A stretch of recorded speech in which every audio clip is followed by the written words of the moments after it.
Welcome to today's discussion. My name is Glenn Diesen. I'm a professor at the University of Southeastern Norway. With me is Alexander Mercouris of the excellent Duran. And the guest today is President Václav Klaus, who is the former president of Czech Republic. So as an economist, President Klaus served as the first non-communist finance minister after the Velvet Revolution. He then served as the prime minister from 1992 to 97. He then became the president of the Czech Republic for 2 terms from 2003 to 2013. And again, this president is not like other presidents, as President Klaus has published over 30 books.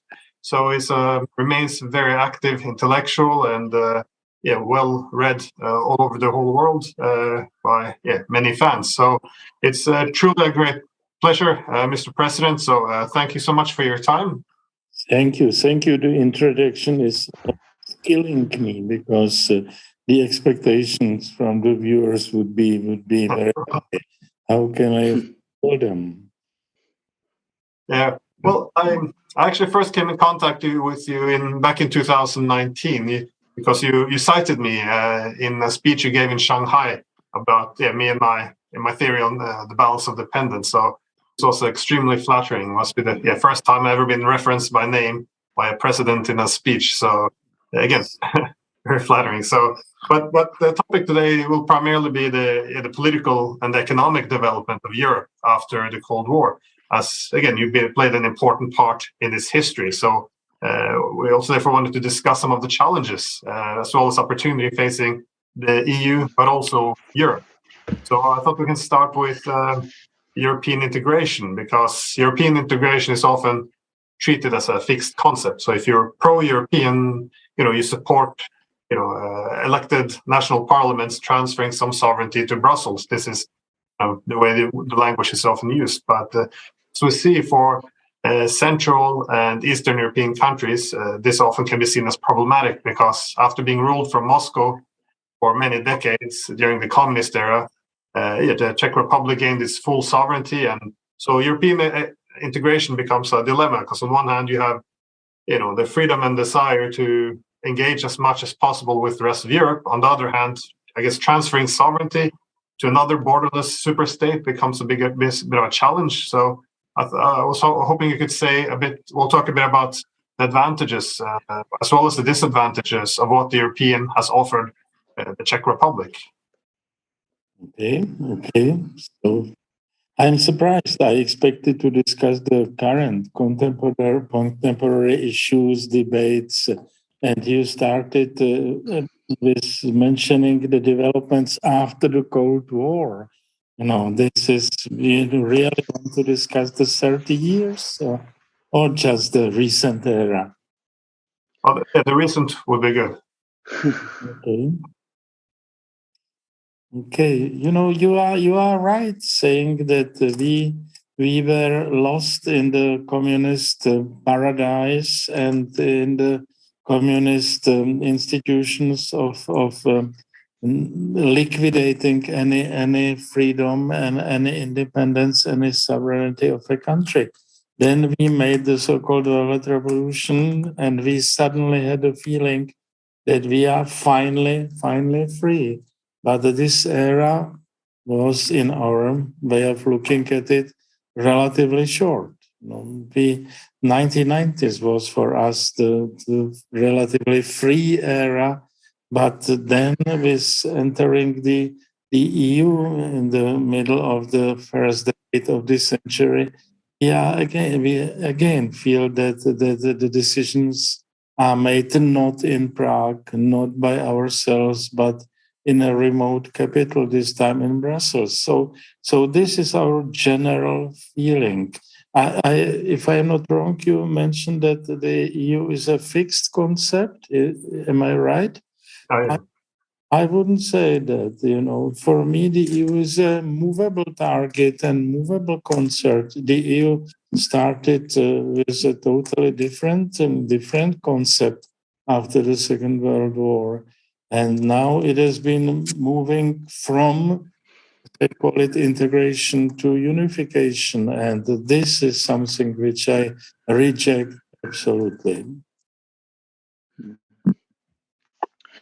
Well, can I say that, of course, in Britain, it was the rejection of that process of unification, which took place in Britain, that led us to pursue Brexit.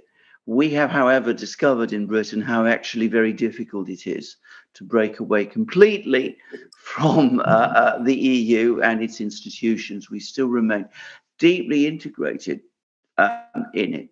And of course, in Britain, and I should say, you know, I'm British, but I also have Greek ancestry. I think there is a great frustration amongst many people that Europe, which is a cultural and civilizational concept, is now becoming conflated with a particular institution, which is a very, very modern institution indeed. Well, you are absolutely right, and I think it's necessary it's an obligation for all of us to strictly differentiate Europe and the European Union. I think for many Europeans it's identical, which is absolutely wrong. I remember when in the first days after the entry of the Czech Republic into the EU, which was on the 1st of May 2004, I traveled all over Europe, and I was really shocked by being welcomed by politicians, by people with the phrase "Welcome in Europe." And I opposed it dramatically, and they answered that I have all the time, even in the darkest communist days, I was part of Europe. I was just not part of the European Union. That difference is fundamental. To say that in Brussels is almost impossible. They would hate me. By the way, they hate me all the time. Necessary to add anything new. So the difference between Europe and European Union is, for me, absolutely fundamental. And it's the beginning for any serious discussion about these issues. It's also, and I'm going to be a bit, perhaps, go a bit far here, but I think it is also partly what is responsible for the present crisis in Europe, the present political crisis that we see in Europe, in the sense that the Cold War was mainly because one particular power in Europe, the Soviet Union, was able to exercise enormous dominance over part of a whole area of Europe. And that created a huge amount of tension within Europe, which had been looking for peace after the Second World War. Now what we see, and I'm not making comparisons, I'm not making direct comparisons between the European Union and the Soviet Union. They're very different entities. But nonetheless, we see an institutional system being created in Europe, which, in my opinion, is at least in part responsible for the tensions in the system that we see being created. Because countries like the Czech Republic, Slovakia, all kinds of countries are being forced continuously to take positions which they might not wish to. And we have an enterprise also, which is, to be frank, rather aggressive in the way in which it extends itself. You are right, absolutely. I also disagree with cheap and too easy comparisons of Soviet Union, Comecon, and all that with European Union. That's for me not a serious comparison, and it's easy and cheap journalism. On the other hand, we have this feeling that what we are going through reminds us more and more our experience in the past. I don't compare the early, very cruel communism with the European Union now, but I think we can easily compare the European Union today with what I call the late communism. So the situation in our country in the late 80s, we were very angry about it. Nevertheless, it seems to me quite comparable with the situation now. The freedom, not just of the country, but freedom of individuals is almost comparable with that. Yeah. And that's the feeling of many Czechs, and not only Czechs, other Central Europeans. I feel often there's maybe a lack of understanding, not just for Czech Republic, but also Hungary, Poland, many countries in Central and Eastern Europe, because many have embraced more conservative values. Of course, after exiting communism, there would be a natural desire to revive some, distinctive traditions, culture, customs, faith, elevating the role of the family in nations. So I think it doesn't seem to coincide very well, though, with the EU's more universal and global agenda or objectives. I was wondering, did you see any ideological conflicts within the EU in terms of globalism versus traditionalism or nationalism? Well, first, I think it's very difficult to speak about nationalism, at least in our part. Nationalism has a bad name. It's connected with a negativistic and crazy ideology of the Nazism in Germany in Hitler's era. So for us, we are very sensitive to the term nationalism. I can imagine that the term nationalism can be discussed abstractly, scientifically, as an innocent statement without any value judgment. Nevertheless, this is not possible in the real world. So I have problems with calling it nationalism. To be an advocate of the nation state and to be against all kinds of supranational entities, all kinds of empires and unions of all kinds, is something else than the debate about nationalism. Please, I don't like to discuss it in using this terminology.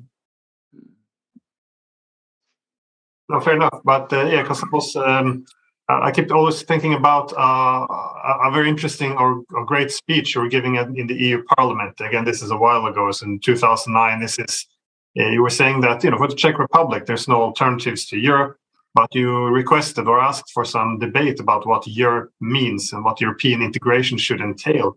To paraphrase, you discussed no one should monopolize on the concept of Europe, and no one should own the keys of this. So, and which is I would argue was a good argument given the democratic and intellectual pluralist traditions, or at least what we should embrace in Europe. But what I found most memorable was, or one of the more memorable things would be that so many MEPs stood up and actually left in protest. And the reason was they considered this to be anti-European, which is why I refer to the fixed understanding of Europe. I was just wondering, what do you make of that? And also, how would you ideally have seen Europe be organized, not just now, but in years to come? I have been making many speeches of that kind, but this one was the famous speech in the European Parliament. I don't think that I at that time said something unique, new, unexpected, and so on.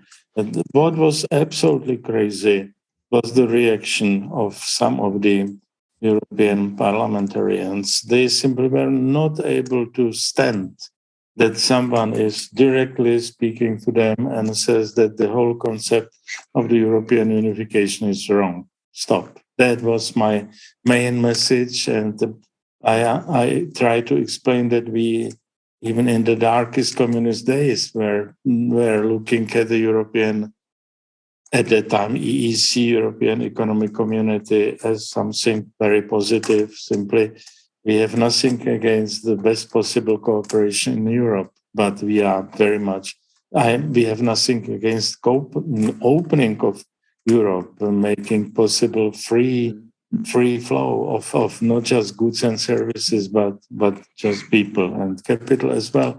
So that was our general concept. But what we were forced to swallow was not such an European integration, but the European integration changed, especially in Maastricht 30 years ago, more than 30 years ago, and then changed even more by the Lisbon Treaty. So I was the main opponent of the switch, radical switch to European unification, which was done by means of the Lisbon Treaty. So that's my being involved in the debate, and I tried not as president of the country not to sign the Lisbon Treaty, but I was extremely pressed from abroad, one delegation after another from Brussels, and some EU member states were coming to Prague. I was pressed by the opposition in my country. I was praised by the very, very powerful leftist intellectuals in my country. I was pressed by the crazy institution, which is the Constitutional Court, and so on. So I finally, as the last one, signed the treaty, making some exceptions for the Czech Republic. But I know that I was not able to stop the process of European unification. The possibility would have been to step down as president of the country, but it would be the next day signed by the new president. So that was for me, in my eyes, not the rational solution how to deal with it. Because it is this inability to conduct debates about the future, about the choices that we have, that I think is also, to a great extent, part of the same problems. Just before we started this program, Professor Diesen sent to me, I think it is an article that you wrote, about some of the problems that we have in the present crisis, about the fact that, yes, we can all agree the Russians were the aggressors. What they did in Ukraine is wrong. But let's not talk about this as if this came out of nowhere. And you discuss the reaction in Europe, the attempt that many people in Europe make to close down any discussion of these issues. And it's exactly the same, it seems to me, with what you've just been explaining about the Lisbon Treaty. People don't want to debate things anymore. And that is such a complete betrayal for me personally of what Europe is supposed to be about nowadays. Yeah, you are absolutely right.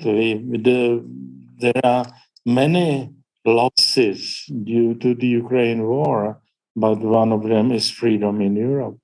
Freedom to debate fundamental issues, not just of the European integration process, but the freedom to discuss other fundamental ideological debates about green philosophy, about progressivism, cancel culture, multiculturalism, and so on. So we are the victims of the Ukraine war, really, not just the poor people in the Ukraine and of course and in Russia as well. So we are the victims of the war, and the debate about fundamental issues of the current world and of the current European continent were practically cancelled, liquidated, stopped because of the war. Because now who is criticizing the EU is more or less an agent of Putin.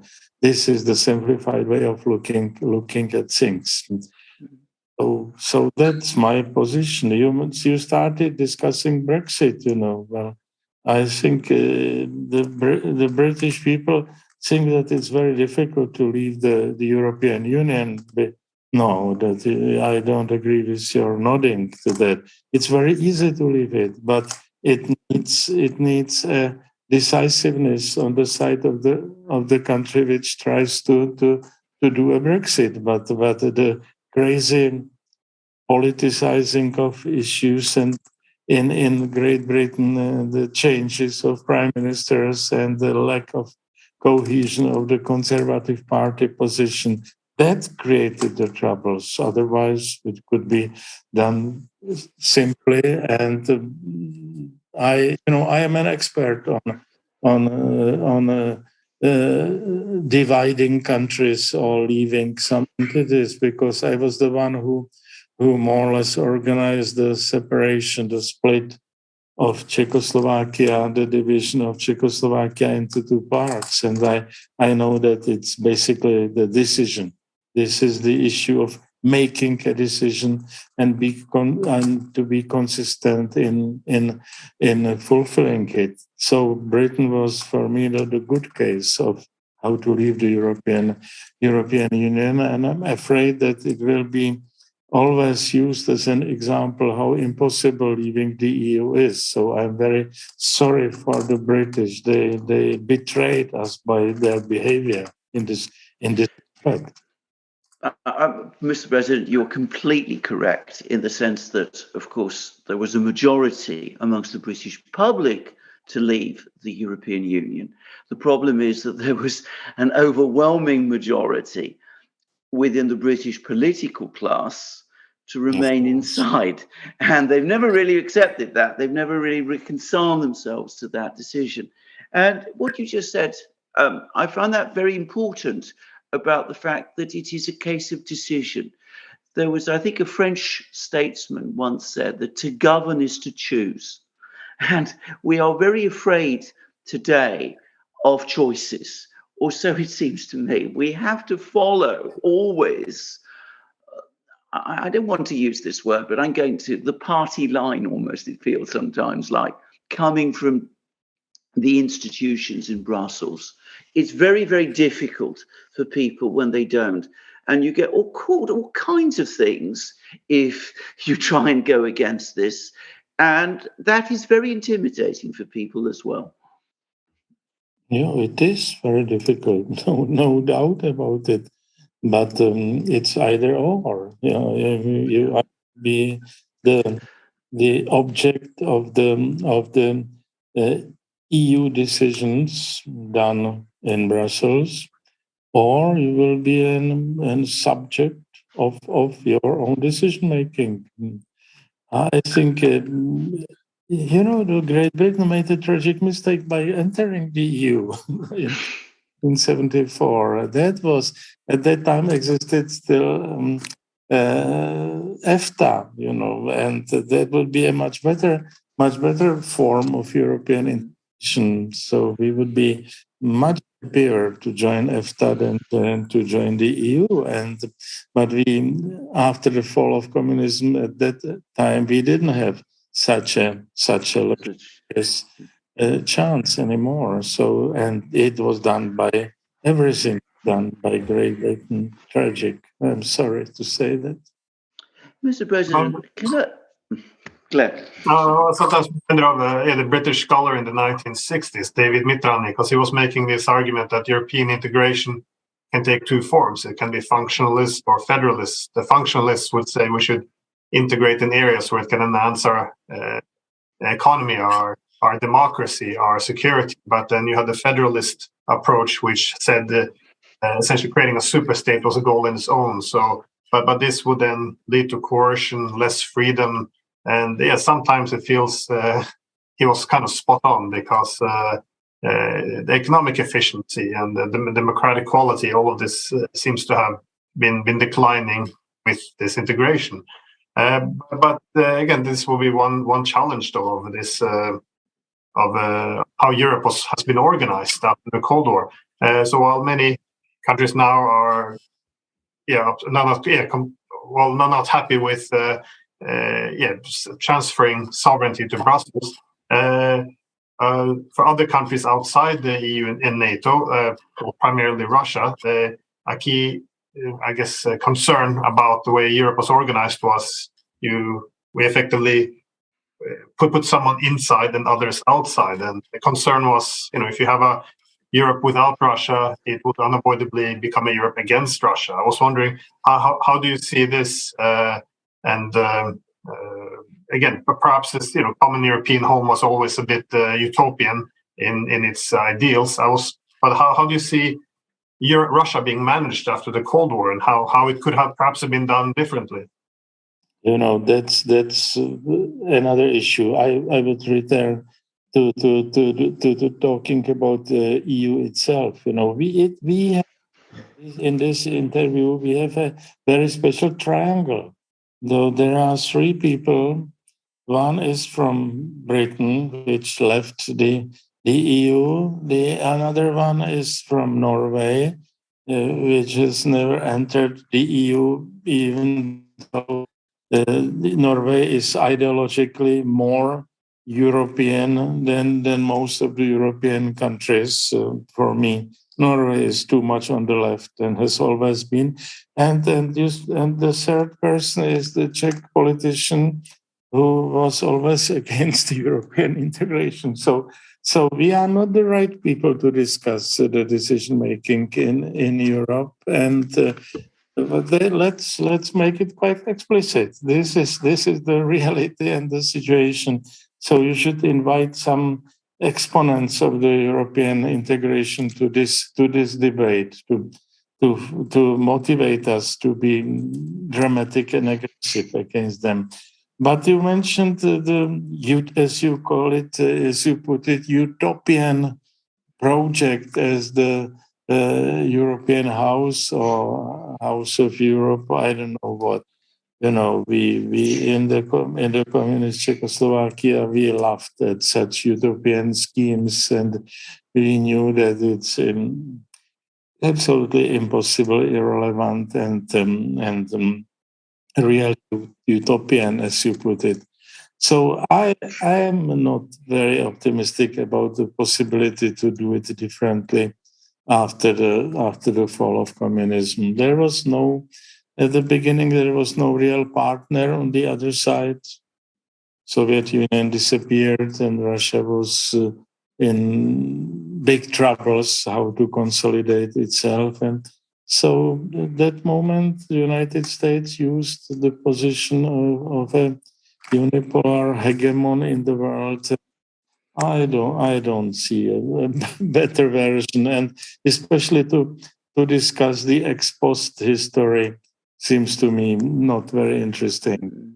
We live in a different world. The issue is what to do in the future, how to potentially, eventually make a better situation in Europe. But let's say that there could have been some scenarios to how to do it, but the Ukraine war killed the all possibilities for me at least foreseeable future.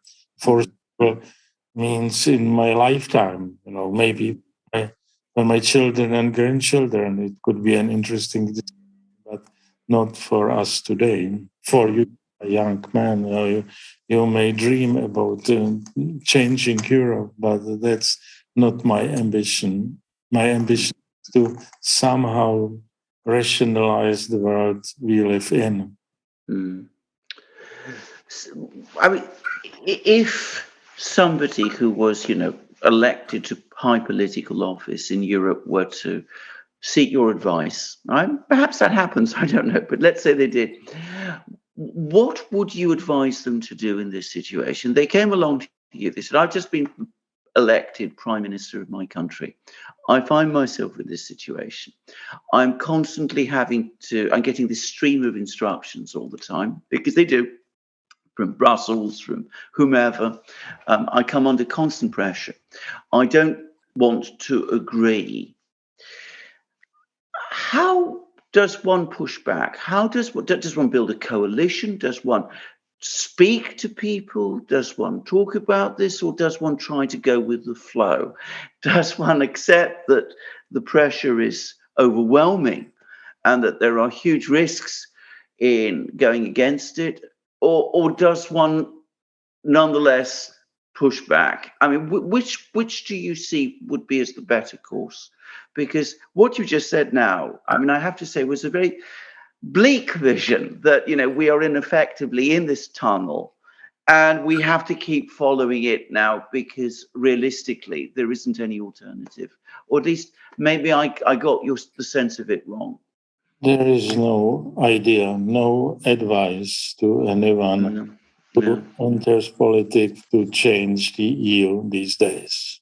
There's no such chance. What we have to do, we have to change politics in individual EU member states. That's the only possibility. We have to return to standard politics. We have to return to the system of parliamentary. We have to return to the system of ideologically well-defined political parties. When we don't have political parties, I would again say ideologically well-defined political parties, we don't have a chance to change anything.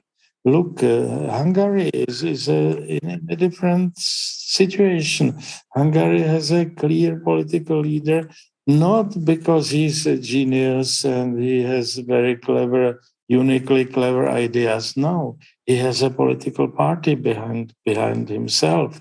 And this party has a clear constituency, and it gives him a chance to do something.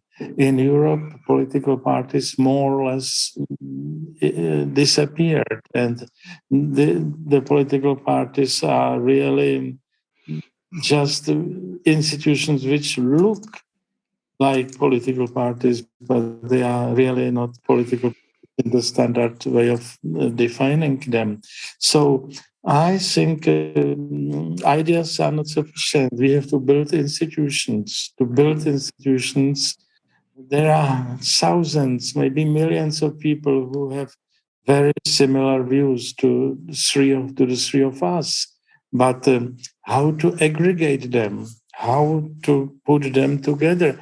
And I'm sorry to say, someone from the ex-communist country shouldn't teach Europeans, but I think we need to aggregate the people by political parties. There is no other institutions, the so-called civic society and NGOs and all of that.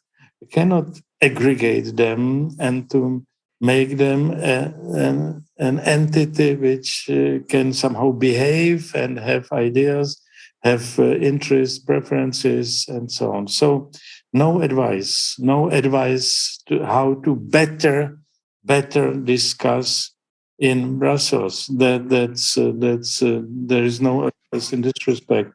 We have to restart politics at the individual member states level. That's my only advice I would make. Which is very, very important advice indeed, actually. No. It comes from someone who spent most of his life.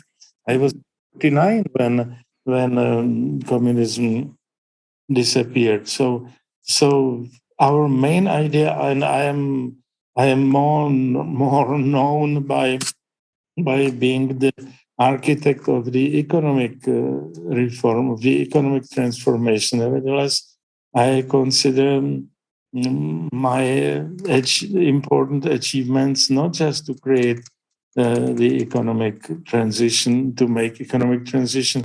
I consider the fact that I radically disagreed with President Havel, who hated political parties and tried to create a civic society based on NGOs and institutions of that kind. And I succeeded in reintroducing political parties after half a century of communism.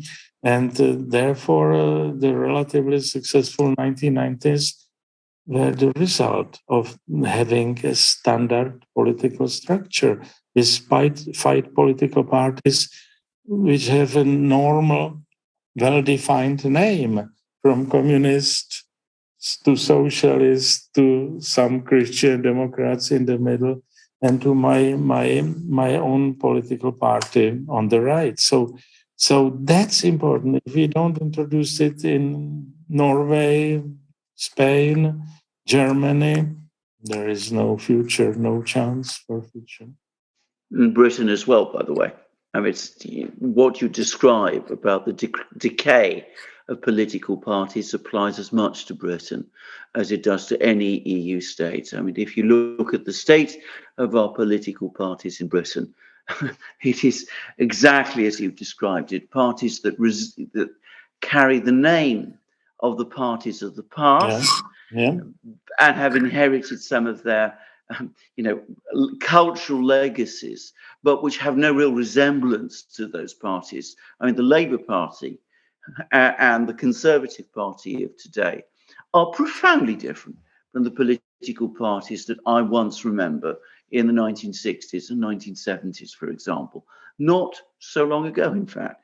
And yes, I can understand. I mean, it's a huge task, but a task of generations to rebuild politics in the West. But again, perhaps, Mr. President, having achieved it in the Czech Republic, it shows that it can be done.